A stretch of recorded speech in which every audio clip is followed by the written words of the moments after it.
Ce vote des Nations Unies, eh bien, ce vote aux Nations Unies, le 29 novembre 1947, on le sait, il va donner lieu à une proposition. Et là, il faut tordre le cou à une idée. L'État sioniste n'a pas été créé par les Nations Unies. L'État d'Israël n'a pas été créé par les Nations Unies.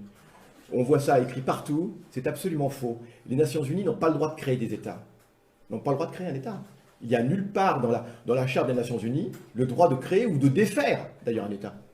Ou de défaire un État. C'est une proposition de partage. Les Nations Unies peuvent faire des propositions. Et d'ailleurs, c'était fait au niveau de l'Assemblée générale des Nations Unies, non pas au niveau du Conseil de sécurité. Et vous savez qu'aux Nations Unies, c'est le Conseil de sécurité qui prend des décisions qui ont quelque sorte, qui peuvent être appliquées, y compris par la force. Mais là, c'est une décision de l'Assemblée générale des Nations Unies. La proposition de partage de la Palestine. Rien n'obligeait les Palestiniens à accepter cette résolution. Alors déjà, au plan juridique. Maintenant, au plan historique et moral, bien évidemment, il y a d'autres arguments. Mais je le dis parce que souvent on dit les Palestiniens n'ont pas accepté. Mais à ce que je sache, je n'imagine pas les Français une seule seconde accepter le partage de la France qui serait décidé aux Nations Unies. Donc on n'arrive pas à comprendre comment tout d'un coup les gens trouvent étrange que les Palestiniens n'aient pas accepté le partage de leur patrie, d'autant plus que c'était un partage parfaitement inique, puisqu'il accordait aux sionistes qui possédaient, je l'avais dit l'autre fois, 6% seulement de la Palestine, il leur accorde tout d'un coup 55% du territoire, gratuit, cadeau.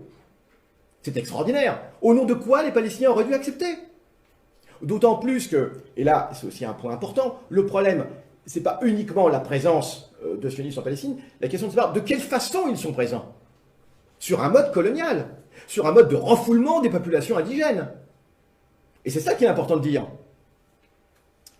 On n'est pas dans le cadre d'une immigration comme la France la connaît aujourd'hui, une immigration qui au contraire est tout bénéfice pour l'État français actuel, on le voit bien. Et des gens qui, évidemment, se conforment totalement aux lois et évidemment payent leurs impôts, etc. Non, non, on a affaire à une masse de population qui arrive avec toute l'arrogance occidentale et qui disent nous revenons prendre possession de ce qui nous appartient 15 siècles plus tard. C'est à nous. On imagine? Voilà. Donc les Palestiniens étaient fondés à refuser ce plan de partage. D'un point de vue historique, ils sont palestiniens, ils sont chez eux, ils savent qui ils sont, ils n'ont pas besoin d'une décision à l'ONU pour savoir qui ils sont. Et c'est la raison pour laquelle les Palestiniens vont refuser de participer à la commission d'enquête de l'UNSCOP. Ils disent c'est absolument odieux, c'est indécent.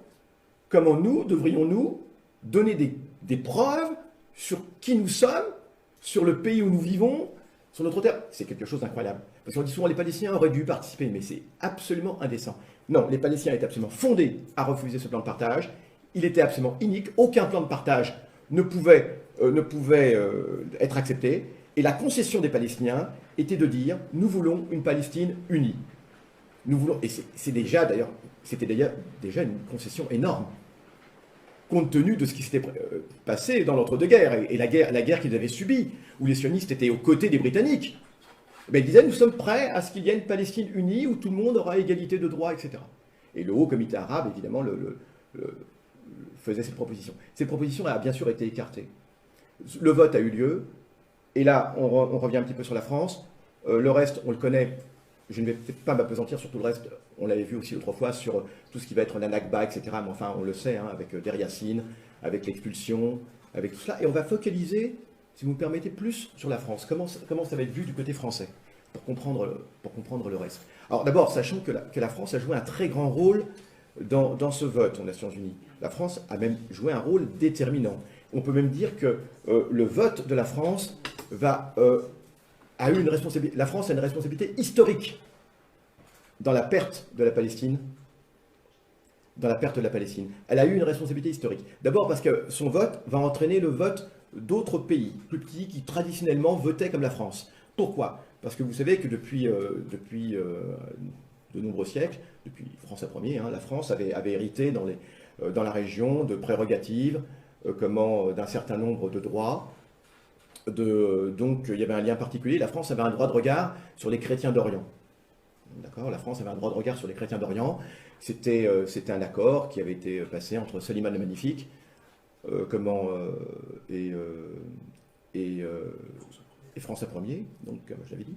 Et au terme de cet accord, la France pouvait intervenir dans la région, avait un droit de regard. Donc traditionnellement, la France, qui était considérée comme la fille aînée de l'Église, eh bien finalement, un certain nombre de pays qui étaient un petit peu d'inspiration catholique, eh bien regardaient souvent vers la France, lorsqu'il s'agissait de voter, lorsqu'il était question de Jérusalem, lorsqu'il était question de tout cela.